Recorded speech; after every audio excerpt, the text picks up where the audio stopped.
Probably. What am I calling the dogs? Okay, we're gonna let these two in.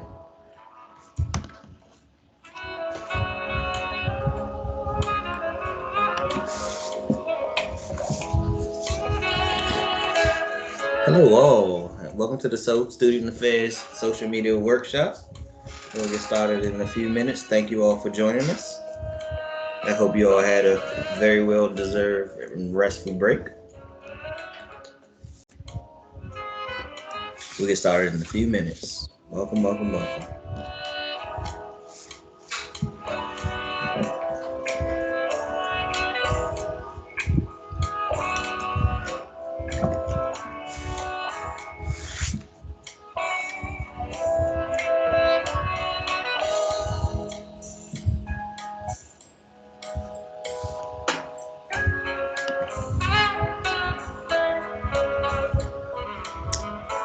Hello, welcome for those who just joined. Welcome to the Social Media Workshop presented by your very own Student Affairs at Basis DC. We'll get started in just a few. Thank you all for joining us.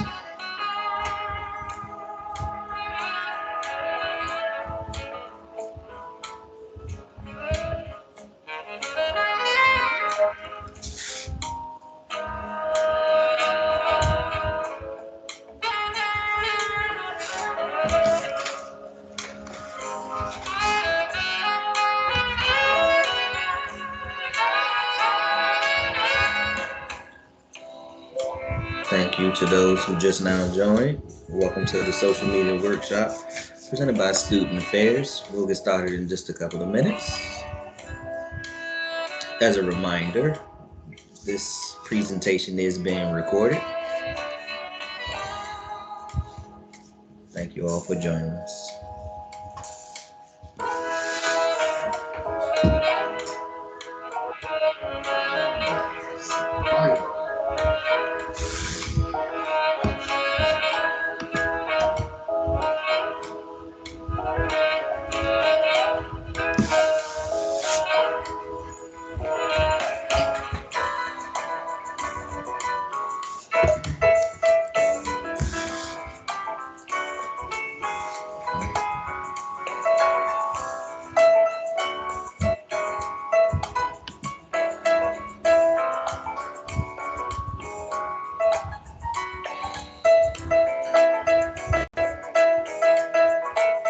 All right, folks, we'll get started in approximately 1 minute. Definitely want to be mindful of everybody's time. Thank you all for joining us for the Social Media Workshop presented by Student Affairs of Basis DC.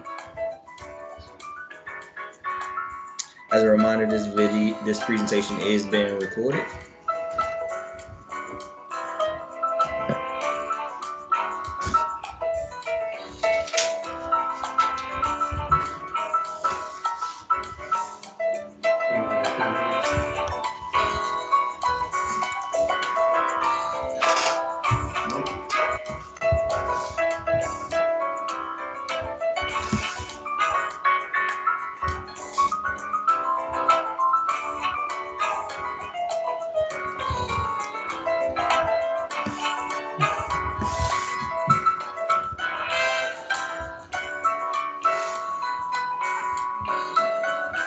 All right, it's 5:05. We'll go and get started. As a reminder, this presentation is being recorded. Please feel free to use the chat features for questions. At the end, will allow you all to raise your hands if you have a particular question. My last slide is Q&A. Welcome. Without further ado, we'll go ahead and get started.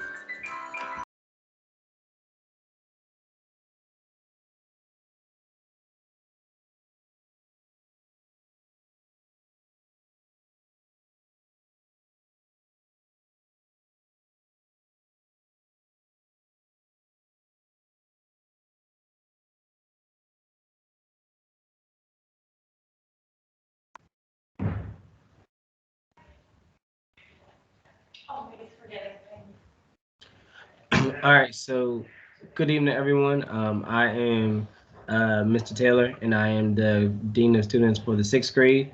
And so the first thing I would like to go ahead and address here with our social media explain is the platforms that are often used. So the first one of those being Snapchat.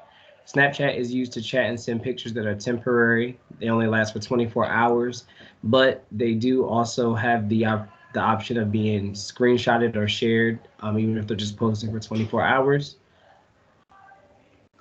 We also have TikTok, which I think is probably the most popular and newer one, especially of this generation, which is where videos are posted by influencers that become more popular and are shared widely. TikTok is everywhere. And then you have Instagram, which began as a picture app with just photos and captions. It is now moving towards videos, similar to TikTok, music promotion, all kinds of things of the sort. And then Discord, which I had to get a lesson about because I had no idea what that was.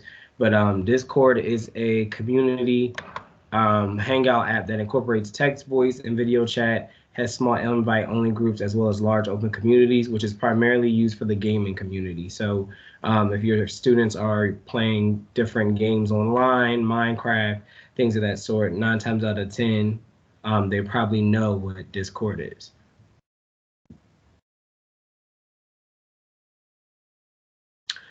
So with there being so many social media apps that our students have access to, it's very important to express social media safety. So one of those things that incorporates that is our safety centers, which are websites you can visit that clearly outline the tools that members can use and the rules that they are expected to follow. An example of that is Instagram Safety Center has handy videos that explains tools like muting users, making an account private, turning off comments, removing followers, and reporting posts, which can be very vital to avoiding spam or strangers commenting or viewing the different things that you are posting onto the account. Example two is TikTok Safety Center has an entire Guardians guide that explains all that parents need to know to keep their kids safe on TikTok. This includes a parent's guide to TikTok, as well as a family pairing system that allows parents and guardians to link their TikTok account to their students. So you're able to actually see what is being posted on your student account. And then example three is Snapchat Safety Center, which has a list of tips that you can talk to your student about. We recommend using safety centers to start a conversation with your student. Number one, about what online safety is and what's acceptable, as well as establish some ground rules that you can go over together if your student is going to be using social media. So definitely important to have some of these safety centers in your back pocket to utilize.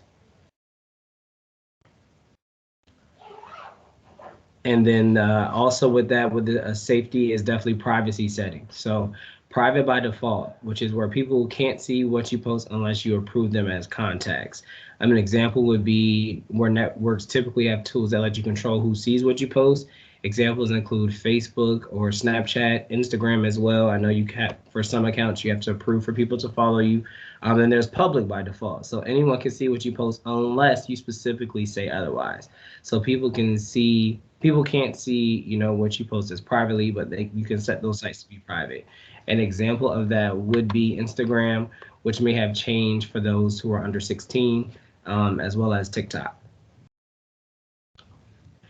So the goal of social media is to allow you to connect with others and stay on the application as long as possible. I know it is something that is very, very popular amongst a lot of generations and a lot of people, but it's also very important to remain safe, especially for our students as far as social media is concerned. A lot of social media apps also have an option for users to choose which friends and followers can view certain posts. I know Instagram has different things such as a close friends. Snapchat allows you to create channels or groups that people can join, as does Discord, so that you can control specifically which friends and which followers can see some of the things that you post. And here's some of example of some of those at the bottom, specifically for Instagram, where it shows you basically what on the left, how to set up your settings for who can view your stuff, as well as on the right, that would be what it looked like for TikTok, and how to set that up.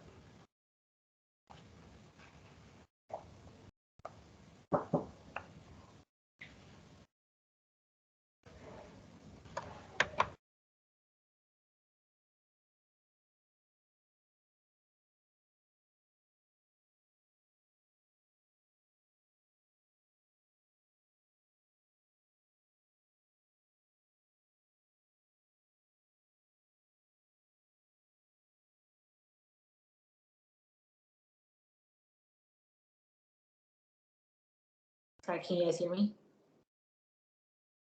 Sorry about that, had a person at the door. Go ahead. So we talk about social media use. You know, everyone in the family should be modeling good choices. So being a good role model with your own social media use is a really easy way for your students to see what's acceptable, you know, what social norms you find acceptable for your family. Sorry, I have to throw this in here. I put this picture, which seems unrelated, on the PowerPoint. It's a model of an atom. This is sort of a nerd joke. Sorry that I'm sure it seems out of place, but it did have a purpose there. I mean, we're nerds here, so you know, nerd away, Miss Ink. You know, this data to back up that modeling good choices from parents helps students. A recent study found that on average, or found that parents post on average about 900 photos of their children before they're 5. So, I mean, this is very much ingrained in young people's culture, being used to being on social media, even if they themselves are not controlling it. There's been a new term, of course, we love new terms, don't we? Sharenting is a term that's being used to describe the overuse of social media by parents to share images and posts of their kids. So in other words, if you're sharing a ton of photos of them, then it's not a surprise that they're also doing the same. So modeling good behavior, making good choices, discussing, as I think the previous slide said, just discuss with your students at home that what you guys agree to is appropriate for sharing. And yeah, so communicating those choices, having a conversation, actually sitting down and talking about positive social media choices will make an influence on your child and their choices. They'll second guess whether or not they post that picture.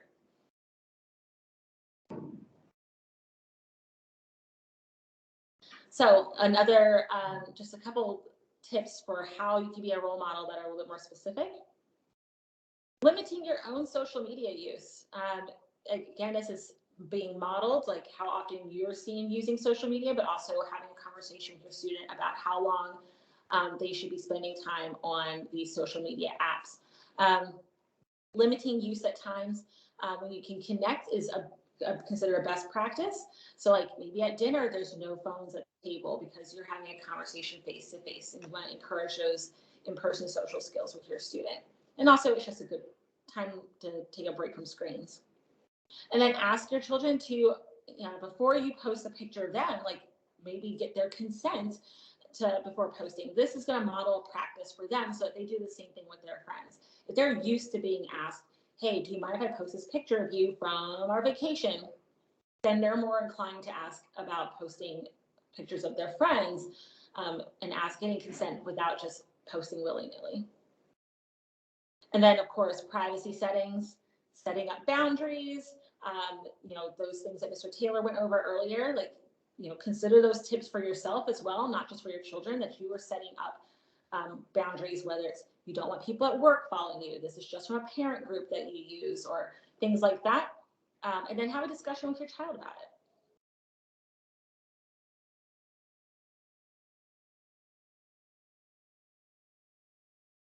So some red flags, just to be aware of, not necessarily like things to eliminate from use because they're kind of ingrained in using social media. Ads and in-app purchases have pretty much become ubiquitous. They're very difficult to avoid, and they're collecting all of the data that you put into the social media apps to decide what ads to show you. So those are called targeted ads. Temporary pictures and videos. So Snapchat is kind of the big one that we always think about. And it's not just temporary pictures and videos, it's also temporary chats.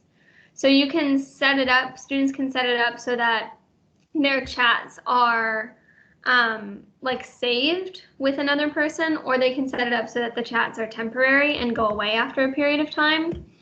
It says, this is from the Snapchat website, it says snaps disappear, but even though snaps are designed to disappear, right, that's the whole purpose of the app, is to have temporary photos and videos. People can take screenshots of those, or you can use another device to take screenshots without people knowing. So usually on Snapchat, if you're sending a picture to another person and they screenshot it, you can typically tell, like there's you get a little notification and it says, so-and-so screenshotted your snap. And then you're like, oh no, that was really embarrassing or whatever, right? So people can screenshot, but you can also take a picture with another device so that it doesn't send you the notification, so you don't necessarily know whether or not somebody screenshotted it. Subpar reporting tools. A lot of people have been complaining about reporting on apps like Twitter and Instagram, things getting reported that shouldn't be reported, things not being taken down that should be taken down. Anonymous posts. There are a few specific apps. Yik Yak, Ask FM, and Whisper are kind of the most popular. Where you can, so Yik Yak is sort of like anonymous posts, just generally from people nearby. Ask FM and Whisper are more like you set up an account to have people ask you anonymous questions, and then you can choose to answer or say anonymous things generally. Cyberbullying and negative culture we're going to talk about in a little bit. Mr. Campbell's going to help us with that. Age-inappropriate content is always possible anywhere online. Public default settings, which Mr. Taylor talked about. So apps like Instagram and TikTok, although the Instagram may have changed. So if your student is setting up an Instagram account and it says, they say that they're 15, it might already be set to private by default, but TikTok is typically public by default until you change that setting. Location tracking and sharing. This is from Snapchat. So you can it's sort of hard to see, but you can go to see my location in settings, and then you'll see next to it, it just says my friends. You can turn that off so that it's nobody. You can also turn it so that it's everyone. So you just want to be mindful of whether or not your student wants to be able to be seen on a map, basically, where they are. Real-time video streaming, always a concern if there are unsafe situations or maybe sensitive content that you don't want other people to see. And that's kind of more like an Instagram Live. Facebook has a similar sort of live stream setting. In terms of cyberbullying versus digital drama, I'm going to jump in and then Mr. Campbell is going to follow up. So cyberbullying is described as repeated, purposeful harassment that's meant to upset someone, and it takes place online. Whereas digital drama is just sort of conflicts that happen between friends or acquaintances online, and they're less severe and they're not repeated over a long period of time. So helping students avoid digital drama, so setting healthy relationship boundaries with their friends, like understanding how their friendship dynamics, talking to them about who they're friends with, who they're not really friends with, how to treat other people nicely, how to avoid drama in person, because a lot of that in-person drama, he said, she said, rumors sort of can spill over into social media. Taking a time out from technology, so just allowing students space to take a break from their phones to get away from potentially harmful situations. And it's important to note that even if they're not directly involved in the drama that's happening, you want to make sure that they're not necessarily even interacting with the post, because that could pull them into that situation that they don't necessarily want to be a part of. And then lastly, as we've talked about, just communicating openly with your student about their life, what's happening in, school, outside of school, online, offline, all of that. So yeah.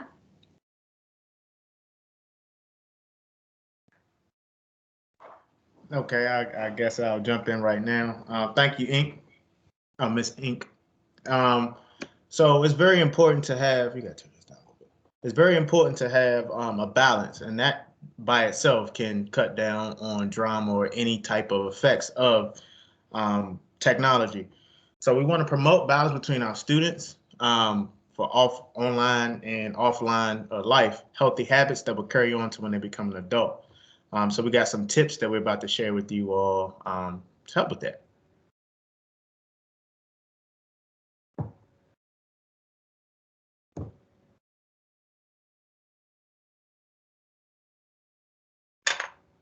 Hit the button.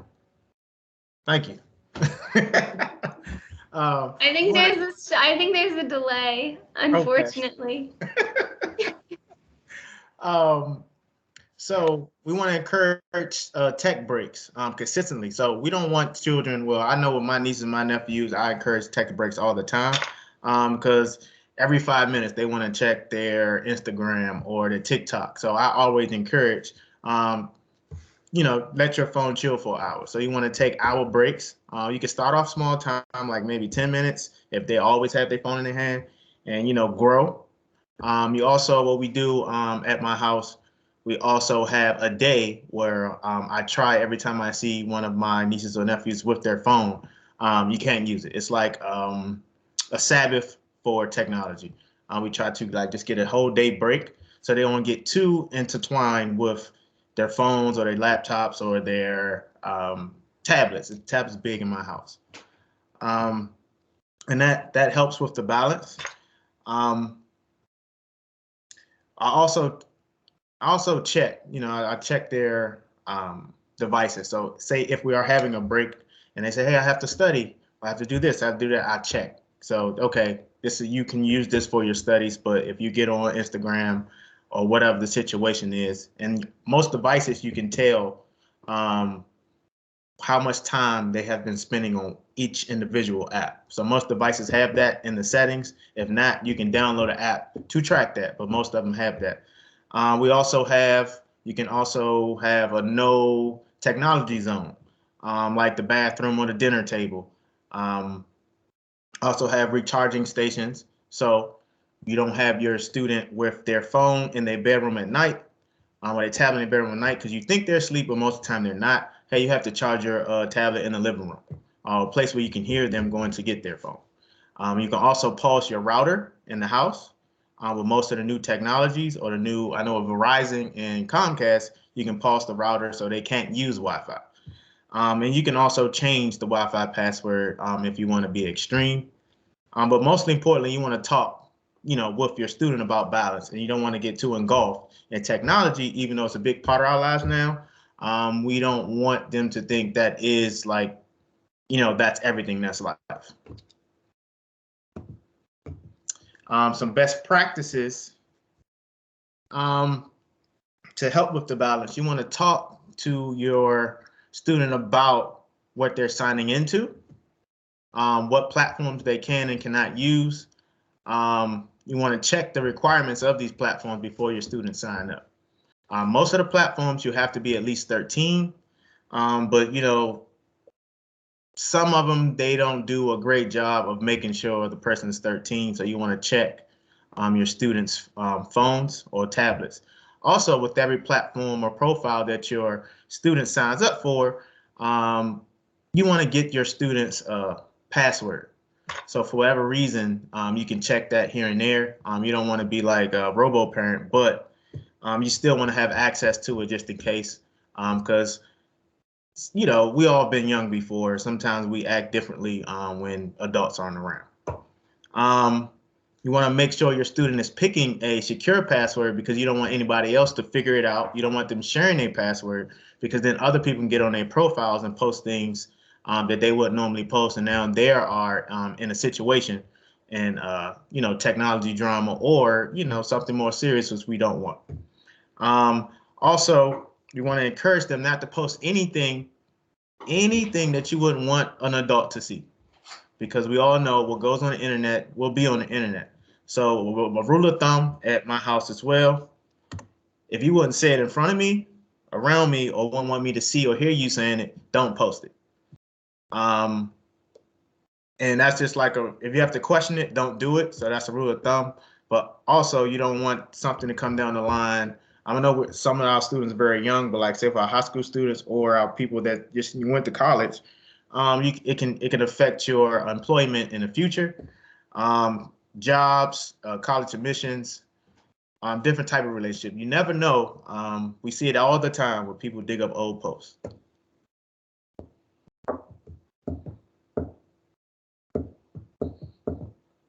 I guess I'll do the think as well. You can also teach your student this acronym. It's called THINK, right? You want to, in the post, is it true? Is it helpful? Is it inspiring? Is it necessary? And is it kind? If it doesn't fall in those parameters, you probably shouldn't post it because you can lead into all the things we discussed previously, but drama, and get yourself in some hot water. So THINK is an easy acronym that you can use, or you can just be old fashioned. If you wouldn't say it around me or around another adult that you respect, don't post it. And that goes for pictures as well. If you don't want something, because some people will post a picture that might have a negative message or it doesn't fit the THINK criteria, you don't want to post that as well. Questions. Let me check this chat.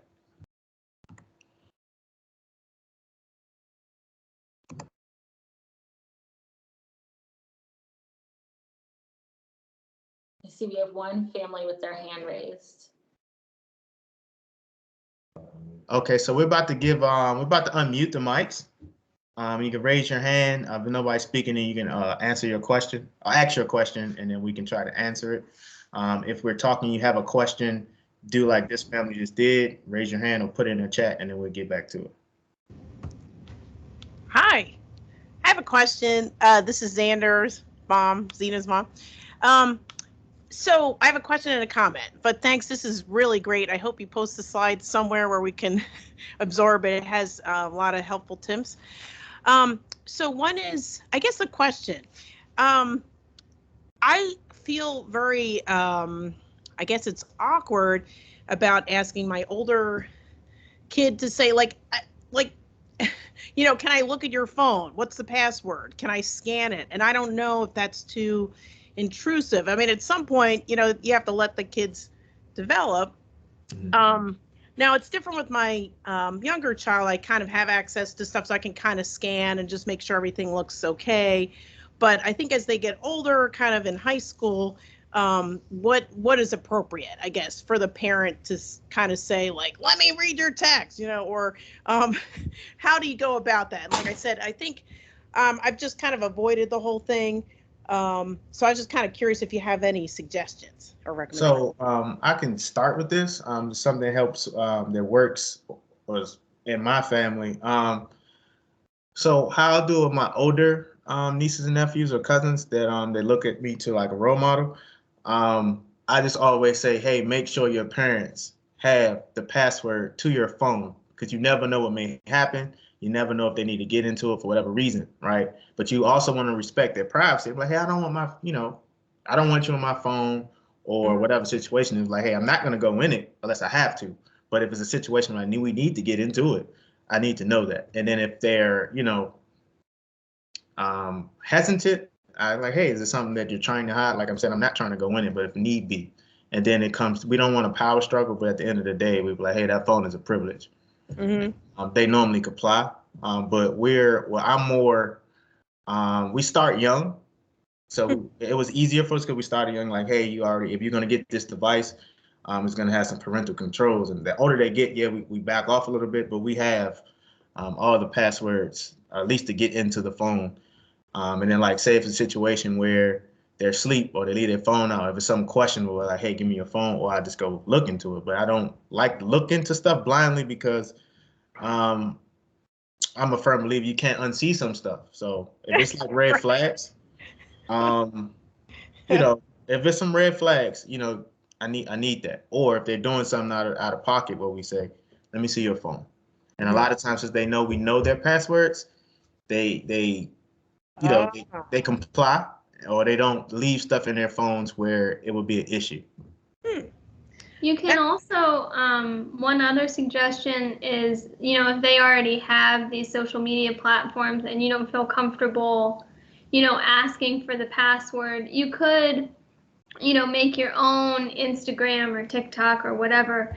And then, you don't post anything, but you follow them. So then you can see everything that they post, but you're not necessarily, you're not inside their profile, dictating what's being posted and what's not.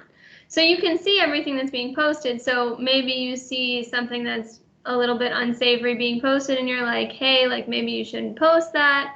Or it could even be as simple as, they post something with their location tagged as Basis DC, and like, you feel like it's unsafe for people on the internet to know that they go to Basis DC. So maybe you're like, hey, could you just take the location off that picture? Right. So simple things like that you can also do. And then I'll start posting, and next thing you know. So, Yeah, and that's what, I wouldn't like post. I don't post on my nieces and nephews stuff because I don't really want their friends to follow me or tease them. But I do have their like lock codes to their phone, and I do watch sometimes. I don't go on a post like, "Hey, take this down." Like you don't want to do that. I know. I would say at the end of the day, though, I mean, like they're not paying for it, right? You're paying for it, so check with your cell provider as well. There's a lot of parental tools with your cell provider that can help you either limit things or to create things so that you have access. If you're feeling it gets to that point where the conversation is not going to go well and you're going to have issues getting that access. But like, I mean, at the end of the day, you paid for it, they didn't. So remember that too. Take back the power. Yeah. Right. And then you do a great job, Ms. Paul. So I wouldn't, it's concerning being a parent anyway, but you do a great job. So most of our kids are great kids. Well, all of our kids are great kids. Sorry. So I wouldn't be too worked up at this point. And there's a quick comment. Maybe other people have had the experience, so I'll just be really quick. But my daughter made a new friend over the summer, so it was like really exciting. She got together with her, and then all the other girl did was stare at her phone. And at the time, my daughter didn't have her own phone, still kind of doesn't, but it's difficult. It's kind of sad in these situations. And then eventually, there was no friendship, and I kind of discourage it because it's like there's no point going to all this trouble to meet up if this is what's going on. But I'm sure this is not I'm sure it's a shared experience, but that's the way, that's what we're dealing with, I guess. So. And I think that's part of, like learning when it's appropriate to use and when it's not appropriate to use. Like as adults, I mean, like I go to dinner with friends and I always have my phone face down and I'm not looking at it, or it's in my bag, because I don't want to communicate to my friend that our friendship isn't important to me enough to put my phone down. Right. So like, having conversations like that with your student where you talk about, well, like, in order to show other people that you value them, you have to signal that in some way that's meaningful. So. Excellent. Thank you.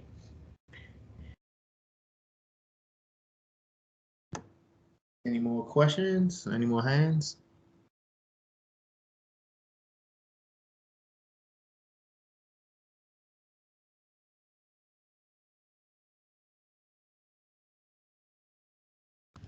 Well, once again,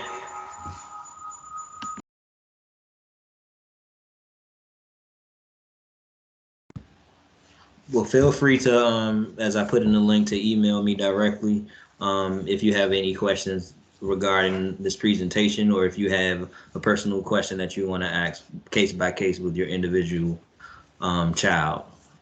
Once again, thank you all for joining. We'll take 30 seconds to give additional time if somebody came up with questions they want to ask. If not, we really, really, really, really appreciate you all joining.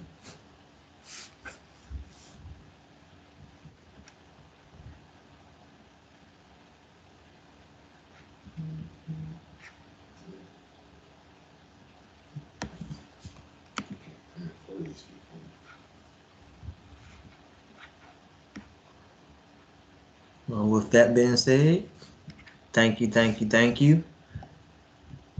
Make it a great day and shine like the stars, Red Giants. Have a great night. Peace out. How many